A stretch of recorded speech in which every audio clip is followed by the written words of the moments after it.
नमस्कार दोस्तों, smart study में आपका स्वागत है। जितने विद्यार्थी हो जल्दी से जुड़ जाइए। ग्रुप डी पर आधारित अपनी जो पुराने 2018 के क्वेश्चन है उन क्वेश्चनों को अपन है वो व्याख्या सहित सरल कर रहे थे, तो सभी विद्यार्थी है वो जल्दी से जुड़ जाइए ताकि अपन है वो सेशन को स्टार्ट कर सके। देखिए पहला क्वेश्चन आपके सामने है, अधातु कक्षीय ताप पर तरल होती है, यानी ऐसी अधातु जो कक्षीय ताप पर अपने को पता है तरल होती है, और अपने को पता है एकमात्र अधातु होती है ब्रोमीन जो द्रव अवस्था में पाई जाती है। बाकी सभी है वो अपन कह सकते हैं गैसीय अवस्था या ठोस अवस्था में पाए जाते हैं। और एकमात्र धातु होती है पारा जो द्रव अवस्था में पाई जाती है, वो क्या होती है?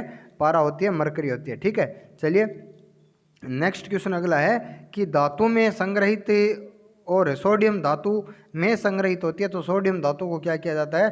केरोसिन में संग्रहित किया जाता है, क्योंकि ये केरोसिन में आसानी से डूब जाती है, बाकी जल के अंदर है वो ये आसानी से डूबती नहीं है। ठीक है, चलिए अगला क्वेश्चन देख लेते हैं। तो अगला जो क्वेश्चन है वो क्या है, निम्नलिखित में से और किसी तार में और प्रवाहित होने वाली विद्युत धारा और सिरों पर उत्पन्न विभवांतर के बीच संबंध कौन बताता है? तो अपने को बताया कि V समानुपाती I।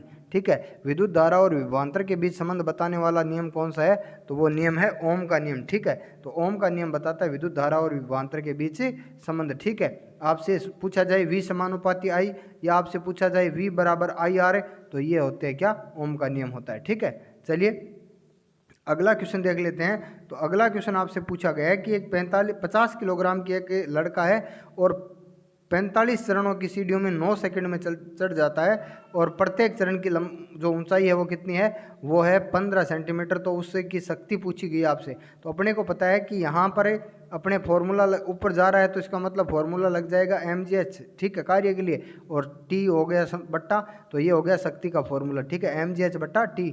ठीक है, अब यहाँ अपने को m कितना दे रखा है? m अपने को दे रखा है 50, और g अपने को दे रखा है कितना? 10। जी का मान तो अपने को पता है यूनिवर्सल 10 ही होता है, और h का मतलब अपने 45 सीढ़ियाँ हैं और 15 चरण है, तो 15 सेंटीमीटर की है। तो अपन कह सकते हैं कि इनको जब मल्टीप्लाई करेंगे तो आ जाएगा कितना? 675, और 675 को सेंटीमीटर को मीटर में बदला तो ये हो गया 6.75/9। ठीक है, इसको जब आप सरल करोगे तो ये आ जाएगा 375 वॉट। ठीक है, इसको जब आप सरल करोगे तो ये आ जाएगा 375 वॉट। ठीक है, चलिए अगला क्वेश्चन।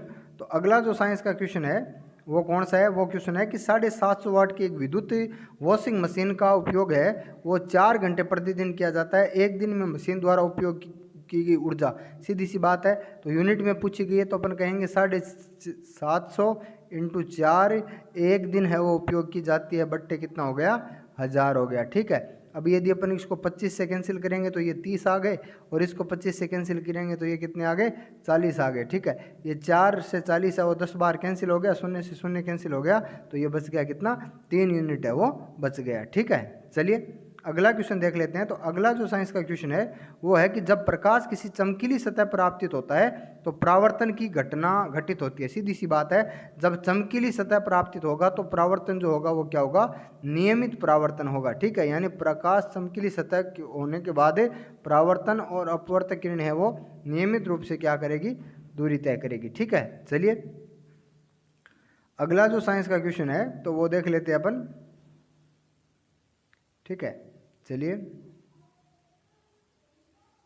अगला क्वेश्चन है, निम्नलिखित में से कौन सा एक उभयलिंगी पुष्प है? तो सीधी सी बात है, पपीता जो होता है वो क्या होता है कि उभयलिंगी पुष्प होता है। पपीता क्या होता है कि उभयलिंगी पुष्प होता है। ठीक है, इसमें नर और मादा जो होते हैं वो क्या होते हैं? एक ही होते हैं।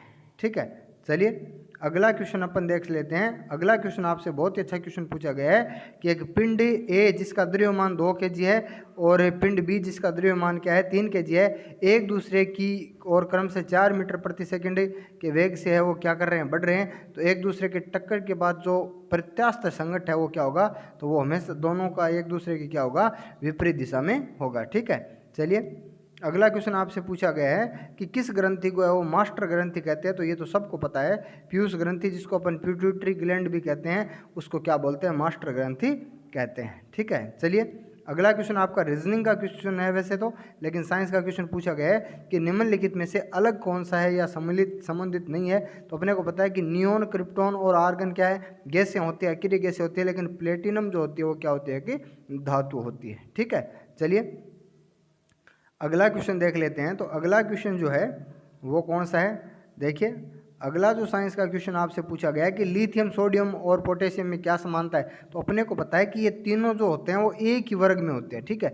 लिथियम, पोटेशियम, सोडियम क्या होते हैं, एक ही वर्ग में होते हैं, और एक वर्ग में होने का मतलब ये होता है कि इनके बाह्यतम कोश में इलेक्ट्रॉन समान होते हैं, और अपने को पता है इनके बाह्यतम कोश में इलेक्ट्रॉन कितना होता है, एक होता है, ठीक है। चलिए अगला क्वेश्चन देख लेते हैं साइंस का। तो अगला जो मोस्ट इंपॉर्टेंट क्वेश्चन है वो कौन सा है, टेस्टिस में कौन सा हार्मोन मुक्त होता है। तो सीधी सी बात है, टेस्टिस का मतलब क्या होता है, टेस्टिस का मतलब होता है वर्षण। और वर्षण क्या होता है, वर्षण होता है नर जनन कोशिका या नर जनन ग्रंथि कह सकते हैं अपने। और नर जनन को ग्रंथियों से अपने को पता है कि टेस्टोस्टेरोन जो हार्मोन है वो स्रावित होता है, ठीक है। चलिए अगला क्वेश्चन देख लेते हैं अपने। तो अगला जो साइंस का क्वेश्चन आपसे पूछा गया है कि समय के साथ विस्थापन में परिवर्तन की दर को क्या कहते हैं। तो समय के साथ विस्थापन में परिवर्तन की दर को क्या बोलते हैं, इसको बोलते हैं वेग बोलते हैं। क्या बोलते हैं, वेग बोलते हैं, ठीक है। चलिए अगला क्वेश्चन अपन देख लेते हैं, सर्वाधिक उपयुक्त और विकल्प का चयन कीजिए, ठीक है। तो अपने को पता है कि 0 डिग्री सेंटीग्रेड फ़ारेनहाइट में पूछा गया है। अपने को पता है कि 0 डिग्री सेंटीग्रेड से होता है 100 डिग्री सेंटीग्रेड, ठीक है। और फ़ारेनहाइट कितना होता है, 32 डिग्री फ़ारेनहाइट से 180 डिग्री फ़ारेनहाइट तक होता है। यानी 0 जहाँ डिग्री सेंटीग्रेड है वो अपने को पता है कहाँ से शुरू होता है, 0 से शुरू होता है, वहीं फ़ारेनहाइट है वो 32 से शुरू होता है, ठीक है। चलिए अगला क्वेश्चन देख लेते हैं, निम्नलिखित यौगिकों को उनके कार्बनिक बंध की लंबाई के अनुसार और बढ़ते क्रम में व्यवस्थित कीजिए। तो अपन कह सकते हैं कि इथाइन, इथिन और एथिन, ठीक है। कार्बन जो बंध की बढ़ते क्रम में क्या हो जाएगा, सबसे पहले इथाइन आ जाएगा, फिर एथिन आ जाएगा और फिर क्या आ जाएगा, एथेन आ जाएगा, ठीक है। चलिए अगला क्वेश्चन अपन देख लेते हैं। तो अगला जो क्वेश्चन आपसे पूछा गया था वो कौन सा था, ठीक है। तो अगला क्वेश्चन आपसे पूछा गया था, प्राणियों के पदानुक्रम निम्न में से कौन सा सही है। देखिए अपने को पता है कि पदानुक्रम की यदि अपन बात करें तो जो वर्गीकरण की इकाई होती है वो होती है जाति, यानी सबसे पीछे तो क्या आएगा, जाति आएगा, ठीक है। तो अपने को पता है कि संघ है वो बढ़ता है किसमें, वर्गों में, वर्ग गण में, गण है वो कुल में, कुल है वो वंश में, और वंश किस में बढ़ते हैं, जाति। यानी कहने का मतलब है कि जातियों से मिलकर क्या बनता है, वंश बनता है, वंश से कुल, कुल से गण, गण से क्या वर्ग और संघ, ठीक है। और अपने को पता है दो चीज़ें आपको याद रखनी है कि सबसे बड़ा संघ तो कौन सा है, ऑर्थोपोड है, और सबसे बड़ा जो वर्ग है वो कौन सा है, वो है उभयचर, ठीक है। सबसे बड़ा वर्ग कौन सा है, उभयचर, जिसको अपन बोलते हैं एम्फीबिया। ये दो चीज़ें अपने को याद रखनी है, ठीक है। चलिए अगला क्वेश्चन आपसे देख लेते हैं। तो अगला जो क्वेश्चन है वो कौन सा है साइंस का, देखिए, ठीक है। तो अगला क्वेश्चन है, निम्नलिखित में से केटाइन है। देखिए केटाइन का मतलब आप कह सकते हो धनायन होता है, ठीक है। अपने को पता है कि कार्बोनेट क्या होता है, CO3 माइनस होता है, हाइड्रोक्साइड क्या होता है, माइनस होता है, NO3 नाइट्रेट क्या होता है, माइनस होता है, लेकिन अमोनियम क्या होता है, NH4 प्लस होता है, ठीक है। तो अपन कह सकते हैं कि जो अमोनियम होता है वो क्या होता है, कि केटाइन होता है, ठीक है। चलिए अगला क्वेश्चन अपन देख लेते हैं। अगला जो साइंस का क्वेश्चन आपसे पूछा गया है वो बहुत ही शानदार क्वेश्चन है। मैं बहुत बार आपको बता चुका हूँ कि जल के अणु में और कॉपर सल्फेट, जल में के कितने अणु है वो कॉपर सल्फेट में, नीला होता मैं आपको कई बार बता चुका हूँ। CuSO4 डॉट क्या होता है, 5H2O होता है, ठीक है। CuSO4 डॉट 5H2O होता है, ठीक है। तो इसका सही जवाब क्या हो जाएगा, इसका सही जवाब हो जाएगा 5, ठीक है। नीला होता के अंदर जल के कितने अणु होते हैं, 5 अणु होते हैं, ठीक है। चलिए अगला क्वेश्चन आपसे पूछा गया है कि 50 वाट का बल्ब है और 100 जूल की ऊर्जा का उपयोग करके विद्युत कितना समय लेगी। अपने को पता है कि यहाँ पर अपने को जूल दे रखा है, यानी कार्य दे रखा है। कार्य बराबर क्या क्या कार्य बट्टा समय क्या होता है, शक्ति होता है, ठीक है। कार्य बट्टे समय क्या होता है, शक्ति होता है, ठीक है। तो यहाँ अपने को शक्ति कितनी दे रखी है, 50 दे रखी है, और कार्य अपने को कितना दे रखा है, 100 दे रखा है, और टी अपन से क्या किया गया है, पूछा गया है। तो टी बराबर अपन क्या लिख सकते हैं, 1000 बट्टे 50। तो इसका आंसर कितना हो जाएगा, 20 सेकंड है वो इसका सही जवाब हो जाएगा, ठीक है। चलिए अगला क्वेश्चन अपन देख लेते हैं। तो अगला जो क्वेश्चन है वो कौन सा है, तो अगला क्वेश्चन है, कान के अंदर कंपन 3 हड्डियों द्वारा परिवर्तित होता है, और जैसे बीच कान में, तो ठीक है। तो कान के अंदर हड्डियां जो होती है वो कौन कौन सी होती है, हेमर, एनविल और स्ट्रिप होती है, जो कान के अंदर कंपन को परिवर्तित करती है, ठीक है। तो कण के अंदर कंपन को परिवर्तित करती है। अगला क्वेश्चन आपसे पूछा गया है वॉशिंग सोडा के एक अणु में जल के कितने अणु होते हैं? तो सीधी सी बात है Na2CO3 मैं आपको बता चुका हूँ कई बार। तो कितने अणु होते हैं? 10 अणु जो होते हैं वो इसके अंदर विद्यमान होते हैं। ठीक है, एक बार फिर बता दूं मैं आपको। एक तो आपको याद रखना है Na2CO3, एक आपको याद रखना है CuSO4, एक आपको याद रखना है FeSO4, एक आपको याद रखना है CaSO4। ये 4 आपको याद रखने हैं।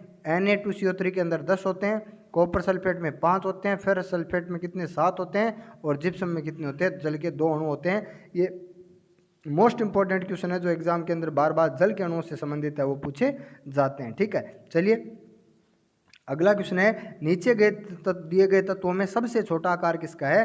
तो देखिए इनकी यदि अपन बात करें तो यहाँ सबसे पहले सोडियम की बात करें तो कहने का मतलब ये है कि सोडियम के और नाभिक के अंदर प्रोटॉन तो कितने 11 है, लेकिन एक इलेक्ट्रॉन का त्याग करने के कारण इसके इलेक्ट्रॉन कितने रह गए? 10 रह गए। ठीक है, फिर यदि अपन मैग्नीशियम की बात करें तो मैग्नीशियम के नाभिक के अंदर 12 है प्रोटॉन, लेकिन एक इलेक्ट्रॉन का त्याग करने के कारण 2 इलेक्ट्रॉन का त्याग करने के कारण इलेक्ट्रॉन कितने रह गए? 10 रह गए। ठीक है, एल्यूमिनियम के नाभिक में इलेक्ट्रॉन प्रोटॉन तो है 13 और नाभिक इलेक्ट्रॉन कितने बचे हैं? 10। सीधी सी बात है, अंदर से सबके बाह्यतम कोश में इलेक्ट्रॉनों की संख्या समान है, लेकिन अंदर प्रोटॉनों की संख्या सबसे ज़्यादा किसके अंदर है? एल्यूमिनियम के अंदर है। और एल्यूमिनियम के अंदर यदि सबसे ज़्यादा प्रोटॉनों की संख्या है तो अंदर की ओर आकर्षण बल क्या लगेगा? ज़्यादा लगेगा एल्यूमिनियम में। तो सबसे छोटा आकार किसका होगा? एल्यूमिनियम का होगा। ठीक है, सबसे छोटा आकार किसका होगा? एल्यूमिनियम का होगा। ठीक है, चलिए अगला क्वेश्चन अपन देख लेते हैं। तो अगला क्वेश्चन जो है वो कौन सा है? निम्नलिखित में से कौन सा गुण द्विबीजपत्री पौधों का नहीं होता है? ठीक है, अपने को पता है कि जालीदार शिराविन्यास द्विबीजपत्री पादपों का होता है, लेकिन रेशेदार जो जड़ें होते हैं वो एक बीजपत्री पादप की विशेषता होती है। ठीक है, इस प्रकार से जो रेशेदार जड़ होती है वो एक बीजपत्री पादप की विशेषता होती है। मुख्य जड़ और 2 बीजपत्र है वो 2 बीजपत्री पादप की विशेषता होती है। ठीक है, चलिए अगला है गति का द्वितीय समीकरण है वो किस के बीच संबंध बताता है? तो ये बताता है स्थिति और समय के बीच। ठीक है, स्थिति और समय के बीच है वो गति की दूसरी समीकरण है वो संबंध बताती है। ठीक है, चलिए अगला पेपर देख लेते हैं। तो अगले पेपर के अंदर सबसे पहला क्वेश्चन आपसे पूछा गया है कि 20 किलोग्राम की द्रव्यमान की एक वस्तु है वो 5 मीटर प्रति सेकंड के वेग से गतिमान है। तो गतिज ऊर्जा पूछी गई है। तो गतिज ऊर्जा ज्ञात करने का फॉर्मूला क्या होता है? 1/2 mv² होता है। यहाँ आपको m कितना दे रखा है? 50, सॉरी m दे रखा है आपको 20 दे रखा है, और v दे रखा है 5 × 5। ठीक है, ये कैंसिल हो गया कितनी बार? 10 बार। 5 को 5 से मल्टीप्लाई किया, 25 को 10 से मल्टीप्लाई किया तो कितना हो गया?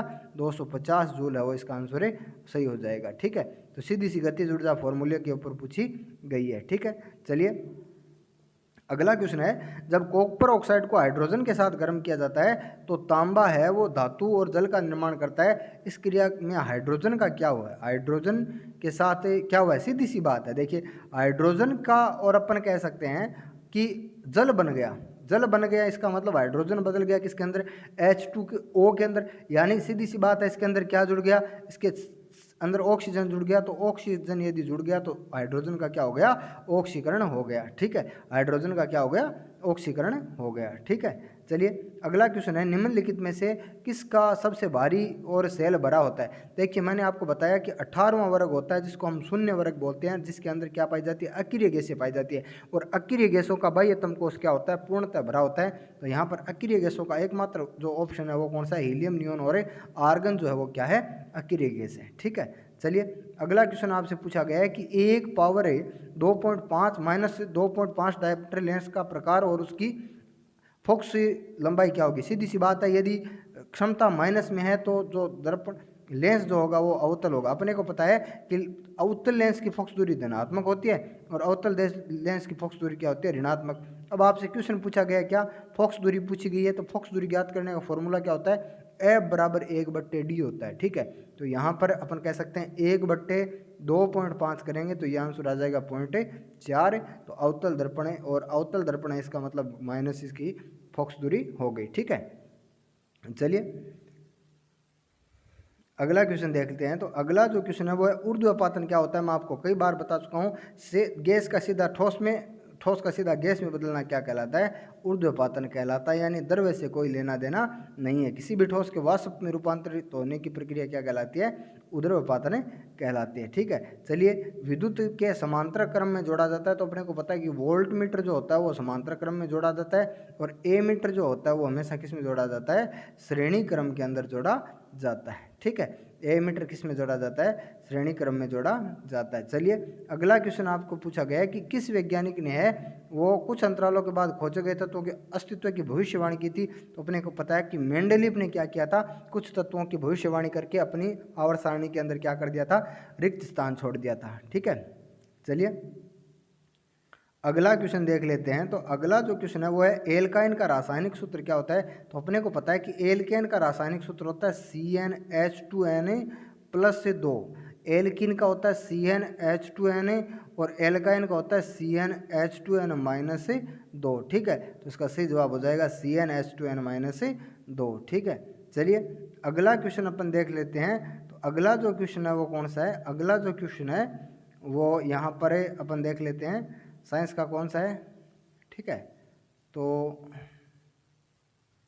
ये रहा। ठीक है, क्वेश्चन आपसे पूछा गया 1 किलोग्राम द्रव्यमान की एक वस्तु को जमीन के सापेक्ष 2 जूल की स्थिति ऊर्जा है, तो जब ये निम्नलिखित ऊंचाई पर होगी बताइए। सीधी सी बात है, 2 तो आपको ऊर्जा दे रखी है और इधर पूछा गया आपको mgh, h पूछा गया। ठीक है, और ये 10 हो गया। ठीक है, तो ये कैंसिल हो गया किससे? 2/10। ठीक है, 2/10 से, तो ये हो जाएगा कितना? ये हो जाएगा पॉइंट 2। ठीक है, तो ये सही आंसर इसका हो जाएगा 0.02। ठीक है, चलिए अगला क्वेश्चन। अगला क्वेश्चन है गैल्वेनीकरण की प्रक्रिया में लोहे के ऊपर है वो परत चढ़ाई जाती है। तो गैल्वेनी प्रक्रिया के अंदर है वो लोहे के ऊपर है वो किसकी? जिंक की प्रक्रिया, जिंक की परत चढ़ाई जाती है, और जिसको हिंदी में बोलते हैं यशद लेपन। क्या बोलते हैं? यशद लेपन है वो, इसको हिंदी के अंदर बोलते हैं, तो आपको याद रखना है यशद लेपन। ठीक है, चलिए अगला क्वेश्चन अपन देखते हैं। तो अगला जो क्वेश्चन है वो कौन सा है? अगला क्वेश्चन निम्नलिखित में से राइजोम का उदाहरण होता है। तो इसका तो रटने वाला सीधा सा क्वेश्चन है, अदरक होता है, और एग्जाम में कई बार है वो ये क्वेश्चन पूछा जा चुका है। ठीक है, चलिए अगला क्वेश्चन। तो अगला जो क्वेश्चन है वो है सीरियम 58 तत्वों के ब्लॉक का सदस्य है। अपने को पता है कि सीरियम है वो कौन सी? लेंथेनोइड श्रेणी का, और पहला तत्व होता है सीरियम, और लेंथेनोइड श्रेणी कौन सी होती है? ए ब्लॉक के अंदर होती है। ठीक है, चलिए अगला क्वेश्चन। तो अगला जो साइंस का क्वेश्चन है वो है निम्नलिखित में से कौन सी भौतिक राशि की कोई इकाई नहीं होती? तो अपने को पता है कि सापेक्षिक घनत्व की कोई इकाई नहीं होती। ठीक है, सापेक्षिक घनत्व की है वो कोई इकाई नहीं होती है। ठीक है, घनत्व बट्टा घनत्व है, तो ये हो जाएगा 0, इसकी कोई इकाई नहीं होती है। ठीक है, चलिए अगला क्वेश्चन आपसे पूछा गया है कि सी तंत्रिका कोशिका के अक्षांशीय और दूसरी तंत्रिका कोशिका के द्रुमाक्ष के बीच की संधि को, 2 तंत्रिका कोशिकाओं के बीच की जो संधि होती है उसको अपने बार बार पढ़ चुके हैं, इसको क्या बोलते हैं? सिनेप्स कहते हैं, या फिर इसको कहते हैं सिनेप्टिक दरार। ठीक है, चलिए अगला क्वेश्चन अपन देख लेते हैं साइंस का। तो अगला जो इम्पोर्टेंट क्वेश्चन है वो है धातु के तार का प्रतिरोध होता है। ठीक है, तो अपने को पता है, कई बार मैं आपको बता चुका हूँ कि प्रतिरोध जो होता है वो लंबाई के तो क्या होता है? समानुपाती होता है, और प्रतिरोध जो होता है वो अनुप्रस्थ काट के क्या होता है? व्युत्क्रमानुपाती होता है। ठीक है, दोनों चीज़ों को अभी रट लो। प्रतिरोध लंबाई के समानुपाती होता है, अनुप्रस्थ काट के क्या होता है? व्युत्क्रमानुपाती। ठीक है, तो ये क्वेश्चन पूछा गया है कि धातुओं का प्रतिरोध होता है तो इसकी लंबाई के व्युत्क्रमानुपाती और अनुप्रस्थ काट के समानुपाती नहीं। ठीक है, तो ये क्या होता है? तो ये देखिए चौथा ऑप्शन आपको दे रखा है, इसकी लंबाई के तो समानुपाती होता है, अनुप्रस्थ काट के क्या होता है? व्युत्क्रमानुपाती होता है। ठीक है, चलिए अगला क्वेश्चन आपसे पूछा गया है निम्नलिखित में से कौन सी तरंगे है वो यांत्रिक तरंग है? सीधी सी बात है, ध्वनि तरंगों को संचरण के लिए माध्यम की आवश्यकता होती है। बिना माध्यम के ध्वनि तरंगे आगे नहीं बढ़ती, इसलिए ध्वनि तरंगे क्या होती है? यांत्रिक तरंगे होती है। ठीक है, ध्वनि तरंगे क्या होती है? यांत्रिक तरंगे होती है। ठीक है, चलिए अगला क्वेश्चन देख लेते हैं। अगला क्वेश्चन है समय टी के द्वारा और तार में विद्युत धारा उत्पन्न ऊष्मा का निर्धारण किया जाता है। ठीक है, तो ये होता है जूल का तापन नियम। किसका नियम? जूल का तापन नियम है, और आपको याद रख लेना है। सीधा आपसे यदि क्वेश्चन पूछ लिया जाए कि जूल का तापन नियम क्या होता है, तो जूल का तापन नियम होता है H बराबर I²RT। H बराबर I²RT। ठीक है, चलिए अगला क्वेश्चन आपसे पूछा गया है। अगला जो क्वेश्चन है वो पूछा गया कि निम्नलिखित में से कौन गैर ध्रुवीय सहसंयोजक बंध होता है। तो क्लोरीन का जो अणु होता है वो क्या होता है, गैर ध्रुवीय सहसंयोजक अणु होता है। ठीक है, चलिए अगला क्वेश्चन आप देख लेते हैं। तो अगला क्वेश्चन है निम्नलिखित में से बल की इकाई क्या होती है। ठीक है, अपने को पता है जूल कार्य की इकाई है, पास्कल दाब की इकाई है, तो बल की इकाई क्या होती है, न्यूटन होती है। और भार की इकाई भी क्या होती है, न्यूटन ही होती है। शक्ति की इकाई क्या होती है, वाट होती है। ठीक है, चलिए तो अगला क्वेश्चन अपन देख लेते हैं। अगला क्वेश्चन आपसे पूछा गया है निम्नलिखित में से कौन सी धातु, चलो ये क्वेश्चन तो हटा दिया था, फिर भी मैं आपको बता दूं कि जो सोडियम और पोटेशियम दोनों ही क्या होती है, मोम की तरह कोमल होती है और इनको चाकू से आसानी से काटा जा सकता है। ठीक है, चलिए अगला क्वेश्चन। तो अगला क्वेश्चन वो है समूह के पौधों को आमतौर पर शैवाल कहा जाता है। तो अपने को पता है कि सबसे बड़ा पादप समूह कौन सा है, थैलोफाइटा है। और थैलोफाइटा में क्या पाए जाते हैं, शैवाल पाए जाते हैं। थैलोफाइटा में क्या पाए जाते हैं, शैवाल पाए जाते हैं। जब वस्तु की गति को दोगुनी हो जाती है तो गतिज ऊर्जा, मैंने आपको कल भी बताया था कि गतिज ऊर्जा क्या हो जाएगी, 4 गुनी हो जाएगी, क्योंकि v स्क्वायर होता है। ठीक है, v क्या होता है, स्क्वायर होता है। ठीक है, चलिए अगला क्वेश्चन यदि अपन बात करें तो अगला क्वेश्चन आप कह सकते हो कि इस पारी में इतने साइंस के क्वेश्चन थे, तो अगली पारी में देख लेते हैं अगली पारी में साइंस के कैसे क्वेश्चन आए थे।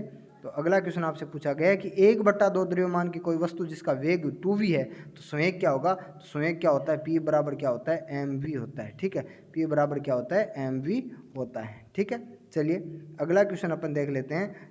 अगला क्वेश्चन आपसे पूछा गया है। ठीक है, तो चलिए जल्दी।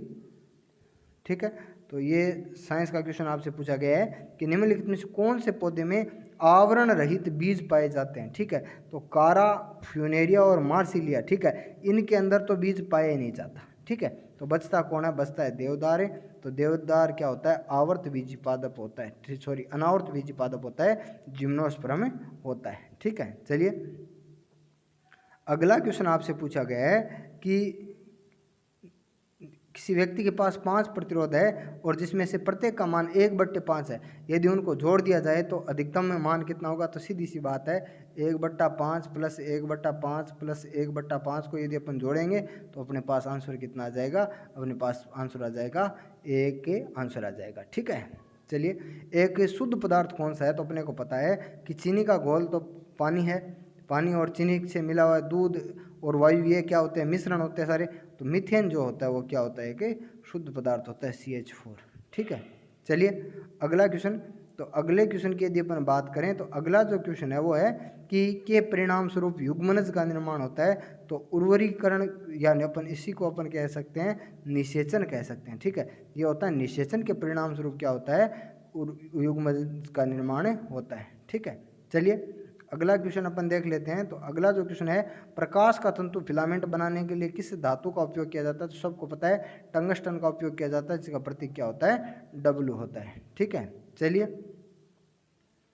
अगला क्वेश्चन है कि प्राणियों का रक्त गर्म होता है। देखो मैंने आपको बताया था कि गर्म का मतलब क्या होता है, जिनका शरीर समतापी होता है, यानी तापमान है वो वातावरण के अनुसार नहीं बदलता।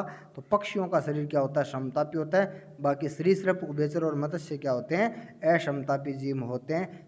ठीक है, चलिए अगला है वेग और समय के बीच संबंध दर्शाने वाली समीकरण कौन सी है। तो अपने को पता है गति की पहली समीकरण v बराबर u प्लस at जो होती है वो वेग और समय के बीच संबंध दर्शाती है। ठीक है, तो ये कोई क्या हो गया, v बराबर u प्लस at हो गया। ठीक है, चलिए अगला क्वेश्चन देख लेते हैं। तो अगला क्वेश्चन साइंस का कौन सा है, अगला क्वेश्चन देख लेते हैं कि यदि कोई एजेंट समय t के अंदर है वो W कार्य करता है तो शक्ति क्या होगी। तो अपने को पता है कि शक्ति तो क्या होती है, शक्ति होती है P बराबर क्या होती है, शक्ति होती है P बराबर W/T। ठीक है, तो यहाँ W/T ये चौथा ऑप्शन हो जाएगा। ठीक है, चलिए अगला क्वेश्चन है मानव तंत्र में पीतरस का स्त्राव होता है। तो मानव पाचन तंत्र में यकृत के द्वारा पीतरस का स्त्रावण होता है और पित्ताशय के अंदर पीतरस का क्या होता है, संचय होता है। पित्ताशय के अंदर पीतरस का क्या होता है, संचय होता है। ठीक है, चलिए तो अगला क्वेश्चन अपन देख लेते हैं। अगला क्वेश्चन है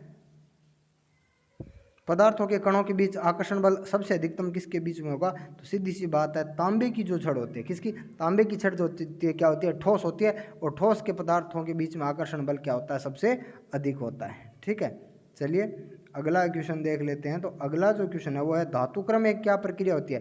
धातुक्रम प्रक्रिया होती है जिसमें क्या किया जाता है, धातुओं को शुद्ध किया जाता है, धातुओं के अशक को उनसे क्या किया जाता है, अलग किया जाता है। आनुवंशिक गुणों के वाहक कौन होते हैं? तो सबको पता है आनुवंशिक गुणों के वाहक कौन होते हैं? आनुवंशिक गुणों के वाहक होते हैं डीएनए होते हैं। ठीक है, आनुवंशिक गुणों के वाहक कौन होते हैं? डीएनए होते हैं। ठीक है, चलिए अगला क्वेश्चन देख लेते हैं। तो अगला क्वेश्चन है समूह 18 के तत्व क्या होते हैं? सीधी सी बात अपने को पता है, समूह 18 के तत्व क्या होते हैं? उत्कृष्ट गैस होते हैं, अक्रिय गैस होते हैं और जिनकी संयोजकता 0 होती है, इसलिए 18 वर्ग को क्या बोलते हैं? शून्य वर्ग भी बोलते हैं। त्वरण की इकाई क्या होती है? कई बार मैं आपको बता चुका हूँ, त्वरण की इकाई क्या होती है? मीटर प्रति वर्ग सेकेंड होती है। त्वरण की इकाई क्या होती है? मीटर प्रति वर्ग सेकेंड होती है। ठीक है, चलिए अगला क्वेश्चन यदि अपन बात करें तो फ्लोरीन से क्लोरीन, ब्रोमीन और फिर आयोडीन तक जाने में विद्युत ऋणात्मकता, ठीक है, तो विद्युत ऋणात्मकता क्या हो जाती है? कम हो जाती है। ठीक है, विद्युत ऋणात्मकता क्या हो जाती है?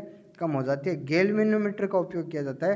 तो गैल्वेनोमीटर का उपयोग है वो धारा की दिशा मापने में किया जाता है। ठीक है, या विद्युत की उपस्थिति का पता लगाने में भी इसका उपयोग किया जाता है। जंग का रासायनिक सूत्र क्या होता है? तो जंग का रासायनिक सूत्र होता है Fe2O3H2O। ठीक है, चलिए अगला क्वेश्चन देख लेते हैं। मैग्नीशियम की संयोजकता कितनी होती है? तो अपने को पता है मैग्नीशियम की संयोजकता कितनी होती है? +2 होती है। सीधा सा रटने वाला क्वेश्चन है। ठीक है, अगला क्वेश्चन देखिए, आपसे पूछा गया है कि एक कूली है वो ज़मीन से 20 किलोग्राम का सामान उठाता है और उसे 2 मीटर ऊपर अपने सर पर रखता है। सामान को उसके द्वारा और काम की गणना कीजिए। सीधी सी बात है, OMGH हो जाएगा। ठीक है, अपन कह सकते हैं 20 × 2 × क्या हो जाएगा? 10 हो जाएगा। तो इसका आंसर कितना हो जाएगा? आंसर हो जाएगा 400 जूल। ठीक है, चलिए अगला क्वेश्चन देख लेते हैं। तो अगला जो क्वेश्चन है वो कौन सा है? अगला क्वेश्चन अपन देख लेते हैं। ठीक है, तो अगला क्वेश्चन है एथेनोइक अम्ल का साधारण नाम क्या होता है? तो एथेनोइक अम्ल का साधारण नाम होता है एसिटिक अम्ल, और जिसके 3 या 4% विलयन को क्या बोलते हैं? सिरका बोलते हैं। ठीक है, 3-4% विलयन को क्या बोलते हैं? सिरका बोलते हैं। चलिए अगला क्वेश्चन देखते हैं। नेत्र में प्रवेश करने वाली प्रकाश की मात्रा को किसके द्वारा नियंत्रित किया जाता है? नेत्र में प्रवेश करने वाली प्रकाश की मात्रा को पुतली के द्वारा क्या किया जाता है? नियंत्रित किया जाता है। किसके द्वारा? पुतली के द्वारा नियंत्रित किया जाता है। ठीक है, चलिए अगला क्वेश्चन आप देख लेते हैं अपने। अगला क्वेश्चन है निम्नलिखित में से त्वरण के मान को गुरुत्व त्वरण के कारण प्रभावित नहीं किया जा सकता। तो अपने को पता है कि त्वरण, या अपन कह सकते हैं कि जो द्रव्यमान होता है वो प्रभावित नहीं होता है। द्रव्यमान का सभी जगह आकार क्या रहता है? समान रहता है। यदि 2 क्रमागत शीर्षों के बीच की दूरी L है तो तरंग दैर्ध्य क्या होगा? अपने को पता है कि 2 क्रमागत शीर्षों के बीच की दूरी को तरंग दैर्ध्य कहते हैं, और यदि ये दूरी L है तो वो भी क्या होगा? तरंग दैर्ध्य भी क्या होगा? L ही होगा। ठीक है, चलिए लिटमस का विलयन का रंग कैसा होता है? तो लिटमस के विलयन का रंग क्या होता है? जामुनी, या अपन कह सकते हैं बैंगनी होता है। ये कई बार मैं आपको बता चुका हूँ। लिटमस थैलोफाइटा समूह के और लाइकेन पादप से प्राप्त किया जाता है। लाइकेन शैवाल और कवक से मिलकर बना होता है, जिससे सामान्य भाषा में हम क्या कहते हैं? शैवाल भी कहते हैं। ठीक है, तो दोस्तों 75 क्वेश्चन मैंने आपको करवा दिए हैं, आप इनकी प्रैक्टिस करते रहिए। ठीक है, चलिए मिलते हैं नेक्स्ट वीडियो में।